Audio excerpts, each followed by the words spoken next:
রায় গয়না নেওয়ার জন্য অনির্বাণের সাথে তার বাড়িতে যেতে চায়। মিথিচুরা ধারাবাহিকের নতুন পর্বে আপনারা দেখতে চলেছেন রায় অনির্বাণকে ফোন দিয়ে রাস্তায় ডাকে। আর এদিকে অনির্বাণ খুব খুশি হয়ে রায়ের সাথে দেখা করতে আসে। এরপর দেখা যায় রায় রাতে রাস্তার পাশে দাঁড়িয়ে অনির্বাণের দিকে তাকিয়ে বলতে থাকে, বৌমনির গয়নাগুলো অ্যাটলিস্ট আমি যদি একটু তোমার বাড়ি থেকে নিয়ে আসতে পারতাম। তখনই অনির্বাণ রায়ের কথার জবাব দিয়ে বলে ওঠে, তুমি চাইলে কালকে তোমার সাথে কাউকে নিয়ে এসে গয়নাগুলো নিয়ে যেতে পারো। কথাটা শুনে রায় অনির্বাণের চোখে চোখ রেখে বলে ওঠে, তাহলে আজই চলো।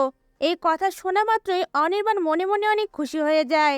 আর মুচকি এসে রায়ের দিকে তাকিয়ে বলে ওঠে, তুমি যাবে রায়? তখন রায় মাথা নাড়িয়ে হ্যাঁ বলে। আর এক দৃষ্টিতে অনির্বাণের চোখে চোখ রেখে তাকিয়ে থাকে।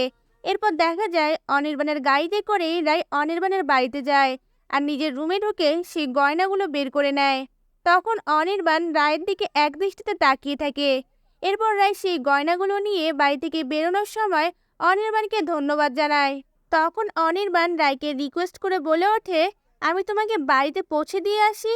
তখন রায় চুপ করে থাকে। এরপর দেখা যায় অনির্বাণ নিজেই গাড়ি ড্রাইভ করে রায়কে তার বাড়িতে নিয়ে যায়। রাতে রায় বৌমনি ও স্রোতকে তার রুমে রাখে। আর নিজের ড্রয়ার থেকে গয়নাগুলো বের করে বলে ওঠে, বৌমনি এসব তোমার গয়না, দাদাভাইয়ের চিকিৎসায় লাগিও। এই কথা শুনে বৌমনি একদৃষ্টিতে রায়ের দিকে তাকিয়ে থাকে। এটাই হচ্ছে নতুন পর্বের আপডেট।